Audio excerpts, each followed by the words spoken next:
வரலட்சுமி விரதம் தோன்றிய கதை. ஆடி மாதத்தில் பெண்களால் இருக்கப்படும் மிக முக்கியமான விரதம் வரலட்சுமி விரதம். சுமங்கலி பெண்கள் தீர்க்க சுமங்கலி வரம் பெறவும், வீட்டில் சுபிட்சம் பெருகவும், மகாலட்சுமியோட அருள் கிடைக்கவும் இந்த விரதத்தை கடைபிடிக்கிறது உண்டு. அதே சமயம் திருமணமாகாத கன்னி பெண்கள் மஞ்சள் நூலினை நோம்பு கயிறாக கைகளிலும் கழுத்திலும் கட்டிக்கொண்டு விரதம் இருப்பாங்க. இதனால் விரைவில் அவர்களுக்கு நல்ல வரன் அமைந்து திருமண வாழ்க்கை சிறப்பாக இருக்கும் அப்படின்றது ஐதீகம்.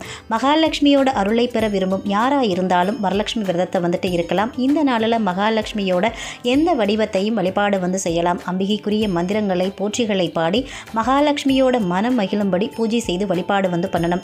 வரலட்சுமி விரதம் இருக்கக்கூடிய வழக்கம் எப்படி வந்தது, இந்த விரதத்தோட உண்மையான நோக்கம் என்ன அப்படின்றத இங்கு நம்ம பார்க்கலாம். வரலட்சுமி விரதம் இருக்கிறதுக்கு பலவிதமான புராண கதைகள் சொல்லப்படுது. அதில் ஒன்று, பெரும் செல்வத்துக்கு சொந்தக்காரியாகவும் சௌராஷ்டிர குல மகாராணியாகவும் இருக்கக்கூடியவள் சுசந்திரா. எவ்வளவுதான் செல்வம் இருந்தாலும் அவங்க கிட்ட கொஞ்சமாவது தர்ம சிந்தனை இருக்கணும். இதை சோதிப்பதற்காக அன்னி மகாலட்சுமியே வயது முதிர்ந்த சுமங்கலி பெண் வடிவில் சுசந்திராவை சந்தித்து தான் மிகுந்த வறுமையிலும் பசியிலும் இருப்பதாக சொல்லி யாசகம் கேட்கிறாங்க. ஆனா சுசந்திராவோ அந்த பெண்ணோட தோற்றத்தை பார்த்து யாசகம் கொடுக்காம அந்த பெண்ணை அவமானம் செய்து அனுப்பிவிடுறா. இதனால மனவேதனையோடு அங்கிருந்து போன மகாலட்சுமி வடிவத்தில் இருந்த அந்த பெண் சுசந்திராவோட மகள் சாருமதியை போய் பார்க்கிறா. அந்த சாருமதி இவங்க கிட்ட இருந்து விவரங்களை கேட்டறிந்து தன்னுடைய தாய் செய்த தவறுக்காக தான் மன்னிப்பு கேட்டுக்கிட்டு அந்த பெண்ணை உபசரிப்பு செய்கிறா.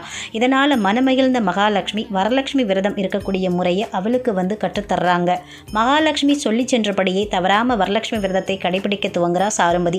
சில காலங்களில் அவளுக்கு திருமணம் முடிந்து தன்னுடைய கணவரின் வீட்டுக்கு போயிடுறா. அங்கும் வரலட்சுமி விரதத்தை தொடர்ந்து கடைபிடிக்கிறா.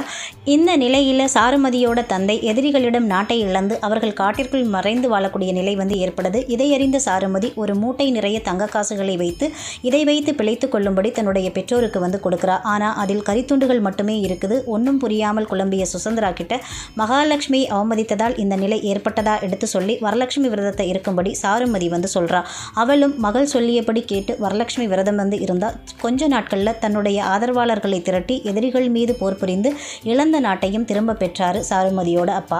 வரலட்சுமி விரதம் அப்படின்றது மனிதர்களோ முனிவர்களோ தேவர்களோ சொல்லிக் கொடுத்த விரதம் கிடையாது. இது மகாலட்சுமியை கற்றுக் கொடுத்த விரதம். ஒரு மனிதனுக்கு அடிப்படை தேவையான உணவு, உடை, இருப்பிடம் இது நிறைவா கிடைத்தா அவங்களுக்கு மகாலட்சுமியோட அனுகிரகம் உள்ளது அப்படின்னு அர்த்தம். அப்படி ஒருவருக்கு தான் கொடுத்த செல்வத்தை அவர் எவ்வாறு பயன்படுத்துகிறார், அந்த செல்வத்தில் சிறிதளவாவது மற்றவர்களுக்கு பயன்படும் வகையில் தானம் செய்கிறாரா அப்படின்றதையும், தனக்கு எப்படி அவர் பூஜை செய்து வழிபடுகிறார் அப்படின்றதை காண்பதற்காக அனைவருடைய வீட்டுக்கும் மகாலட்சுமி எழுந்தருளி பார்வையிடக்கூடிய நாள் தான் இந்த வரலட்சுமி விரத நாள். வரலட்சுமி விரதம் அன்னைக்கு நாம அம்பிகைக்கு என்ன நைவேத்தியம் படைக்கிறோமோ அதே மாதிரி உபசரிப்பை வீட்டுக்கு வர்றவங்களுக்கும் வீடு தேடி பசி அப்படின்னு உணவு கேட்கிறவங்களுக்கும் நாம கொடுக்கணும்.